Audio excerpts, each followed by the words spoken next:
Di sini kami akan mewawancarai salah satu narasumber yang berasal dari Desa Cipat.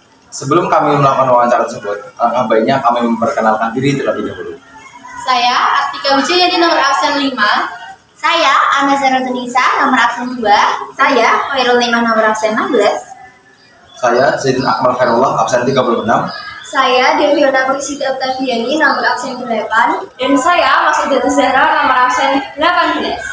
Langsung saja kita ke wawancara. Assalamualaikum warahmatullahi wabarakatuh. Waalaikumsalam warahmatullahi wabarakatuh. Kami di sini sedang bersama dengan Bapak Sarkawi. Mohon izin Bapak, jadi kedatangan kami di sini yaitu untuk memenuhi tugas bahasa Indonesia mengenai sejarah. Faktor itu Mbak. Ya pokoknya saya sejak lahir, bahkan dari orang tua saya cerita itu ya seperti ini. Cuman konon kabarnya itu dari mulut saja, dan memang itu tidak ada sejarah yang tertulis ya. Itu nama Jepat Lor Mbak. Itu terinspirasi dari kata singkatan ya. Singkatan dari perpanjangan Jepara dan Pati. Ya. Jadi memang dulu itu ada batas ini jembatan yang terutis sungai ini yang sampai pada jalan Kayu Padi itu memang ada tulisan Padi dan Jepara. Jadi yang ke selatan ke Padi, ke utara ke Jepara. Dan Mbak, itu saya kurang begitu paham, tetapi rumor masyarakat seperti itu. Entah benar tidaknya, itu saya kurang paham. Tapi setahu saya, sejak saya menjadi aparat dan saya sampai sekarang umur segini itu memang di Jepat Lor itu baru ada 2 warga yang memang berani nanggap ketoprak. Tidak pernah Mbak. Jadi saya sampai seumur ini cuma saya tahu itu dua orang tok itu yang berani nanggap ketoprak. Entah itu masalah apa nggak tahu saya. Yang mungkin apa jenis pula semacam wanti-wanti wong tua atau mbok kopi nggak tahu itu. Tapi memang di Jepat Lor jarang sekali ya. Nah yang lainnya itu kemarin Barungan ya kita aja nanggap gitu. Kemarin yang sisi juga itu kemarin juga ada teman petani juga nanggap gitu. Ya sama kemudian warga-warga yang ada sekurang pun juga nanggap. Kemudian kalau wayang kulit biasa, dangdutan ya, biasa gitu ya. Rebana apalagi sholawatan.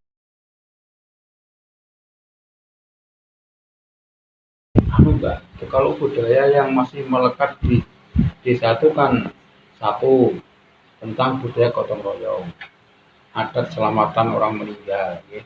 Kemudian adat pernikahan yang semuanya itu adalah nguri-nguri adat toto coro.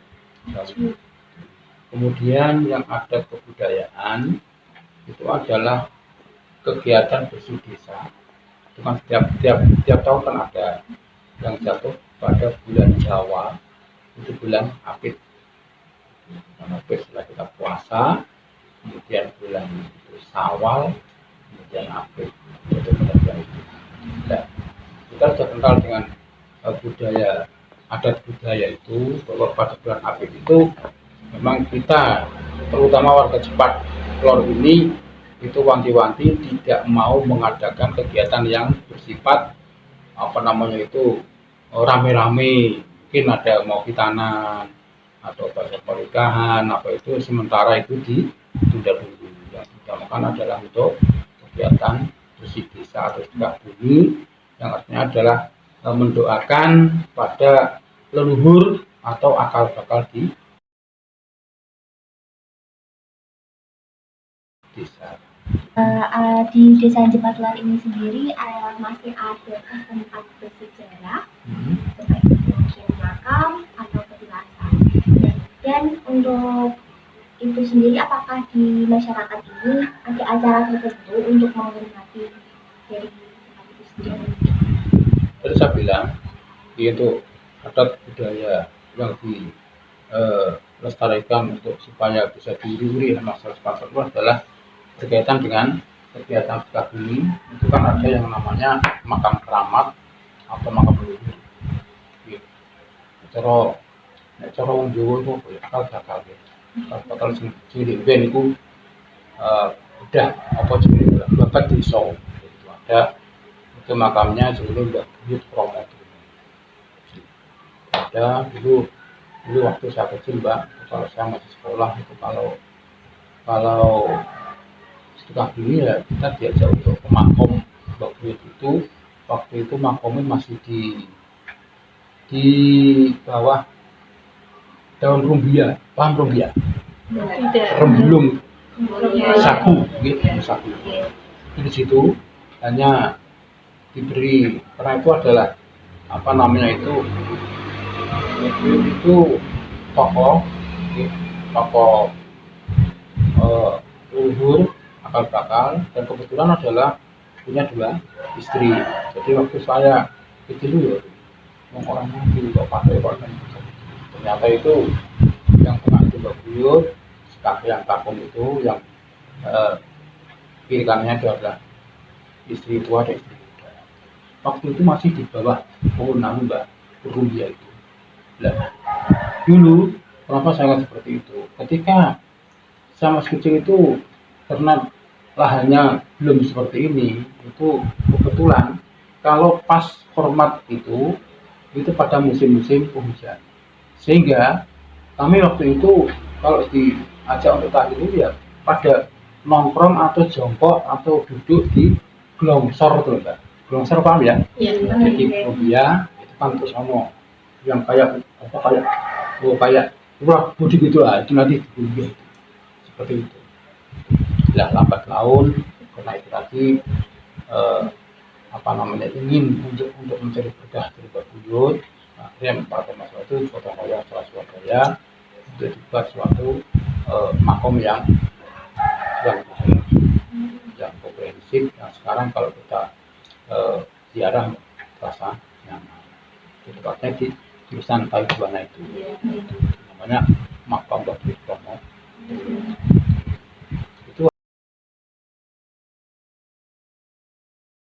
Terus kalau larangan yang dilarang untuk desa Jepatlor ini yang masih dipercaya sampai sekarang itu larangan apa?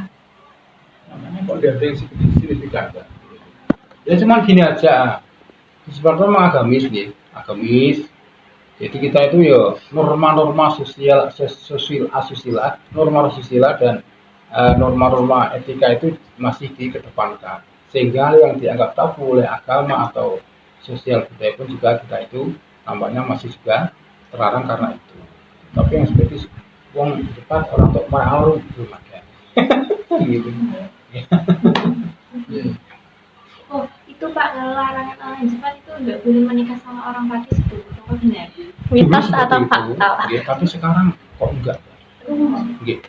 Itu Mbak, dulu memang enggak berani sekali, tapi sekarang ternyata kok ya juga sudah terkolaborasi kooperasi. Ya menawa itu lambat laun karena larangan itu juga akan terkikis dengan banyaknya masyarakat dan keinginan warga pun juga itu mungkin rontok rapat mandi. Dulu memang enggak berani. Tapi sekarang banyak kok sudah yang warga Jepatlor dapat pakai juga banyak juga. Nah karena ya baik-baik saja. Jadi pun Mbak menawa di mana seperti itu menahan. Saya itu orang sini ya. Jodoh itu kan kita nggak tahu ya. Iya. Kucing-kucing gitu aja. Nah, sekarang itu kan hitung-hitungan Jawa ya Mbak. Itu di Jepatlor itu ya ada yang masih hukumi. Jadi kalau apa ono wong mantenan, apa ono wong sunatan kan dihitung semenit pakai komputer gitu. Itu juga ada yang masih seperti itu. Tapi sekarang juga sudah banyak yang penting bisa senang itu, okay. Karena sekarang itu kan jodoh itu kan di tangan Tuhan, dan kemudian untuk sarana terus asal muasalnya kan memang dari kedua belah pihak. Nah, kode senengnya kan sudah cukup, maka yang seperti itu sudah banyak. Tapi kalau tadi saya bilang dengan memang masih ada semacam larangan atau apa itu, buah larangan buah promopo. Nek punya kerja di bulan Apit memang kita masih belum berani. Jadi kita punya pegangan bisa senang kok kartu dulu, tapi nek ini kayak legislasi April. Itu masih itu Mbak, kerjanya masih biasa.